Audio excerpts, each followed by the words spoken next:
What's going on YouTube? Today is Pixel Day and I just got in the Pixel 5a. We're going to take a look at it. We're just going to unbox it today. I'm going to have a full review coming up shortly once I test it, get some photos, do all of that good stuff. So make sure to subscribe. Make sure to let me know if you want me to test anything out in particular for the brand new Pixel 5a, and I'll try and include that in my review. So let me know down in the comments down below. But this is a Pixel 5a. It'll run you $449 and it has a lot of the great features that I like from the Pixel 5 at a more affordable price tag. So let's just unbox it, check it out, and see what it's all about.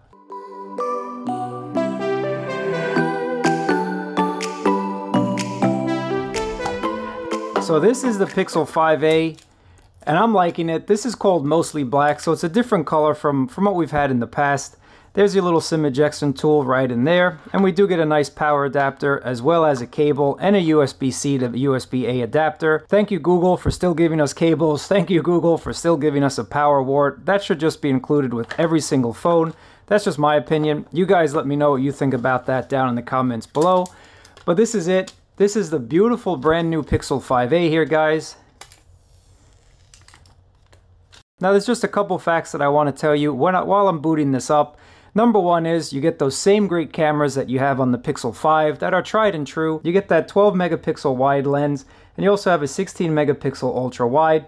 Now something new that the A series did not have with the Pixel 4a, that is water resistance. We now get an IP68 rating with this, so you can take it for 30 minutes in about 1.5 meters of water. That is something that I really like. And I also like this brand new build architecture. This is an all metal build, but it has that nice soft, I'm going to call it plastic coating on the back. I know it has an official name, but I'm going to call it that. It's that resin, I believe, and it just feels really nice. So this is going to be a much more durable phone. On the bottom, you have USB-C, you have your speaker as well. What I also like about the Pixel 5a is you do have this rigid power button that gives you a little accent color. I like when manufacturers play around with the colors, and I definitely like having a different accented power button.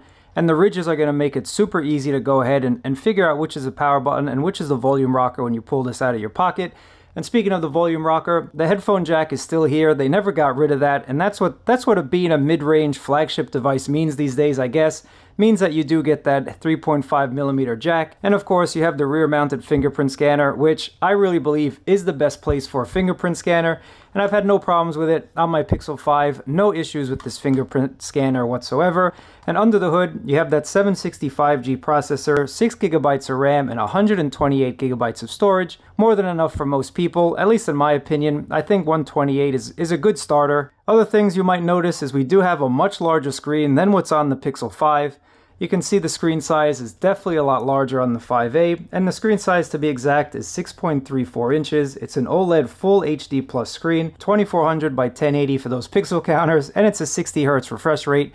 So we're not getting that high refresh rate that we would on the Pixel 5, but that's okay, especially given the price. Another thing I just want to mention is the massive battery that's inside of the Pixel 5. We now get a 4680 milliamp hour battery. So thanks to having a screen that's 1080 and thanks to not being superly over power hungry, that massive battery should get us to at least 2 days of power. That's at least what Google's saying. I'm definitely interested in checking that out. When it is time to charge up, you have 18-watt fast charging on the bottom here, which quite honestly is fast enough. I've never really thought my Pixel charged slowly, but the one thing that you are missing from the Pixel 5 is wireless charging. There's no wireless charging on the back. I've kind of turned away from wireless charging, guys, but I still think it would have been nice to see, even on a mid-range flagship like this one. I think wireless charging should be on every single phone. It just really helps when you're in a pinch. Taking a look at the design of the Pixel 5a here, it's very similar, and I actually don't mind it. I actually really like this design. I think the Pixel 5 is a very nicely designed phone, and I'm also thinking that about the 5a. It keeps it familiar, it keeps it in the family, if you will, so I like this design, and I definitely like the fact that it's a metal build because it does feel much better in the hand. And there's that little G logo right on the bottom that I personally really like seeing. And that's basically it when it comes to the design of the phone, guys. Just take a look. Flat panel on the front. On the front of the device, you are getting Gorilla Glass 6 here, so that's definitely a huge improvement on the A series. It just means that Google's making this a little bit more life-proof friendly, I'm going to call it. Gorilla Glass 6, metal build.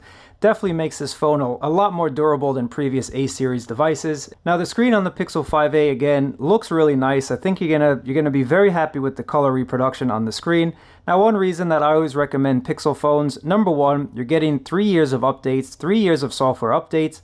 You're also going to get those pixel drops, which I look forward to all the time on my Pixel 5 because it just gives you some new features sometimes. And when's the last time you heard of a manufacturer actually giving you new features after the phone was launched? That's what those pixel drops do, and you get them, and it's just a surprise, and that's just something that puts a smile on my face.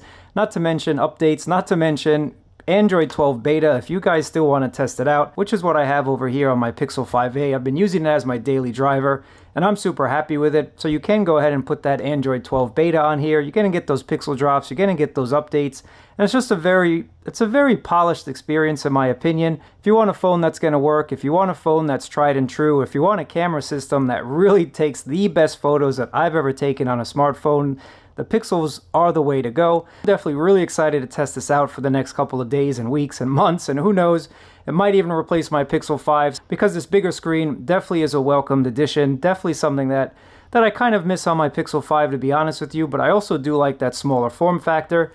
And speaking of form factor, just to kind of show you guys the difference here, if I put the two of them together, you can see it's just a little bit taller, of course. And there's that favorite accented power button. You get that on both the Pixel 5 and the 5a as well. And they both feel very, very substantial, very nice in the hand. They do not feel cheap. They do not creak in any type of way. This is definitely a well-built phone. But this has just been an unboxing of the Pixel 5a. I'm definitely excited about it. If you want to know anything, let me know down in the comments below. I'm going to continue setting up all my apps and whatnot. Thanks for watching, guys. I'll catch you in another video.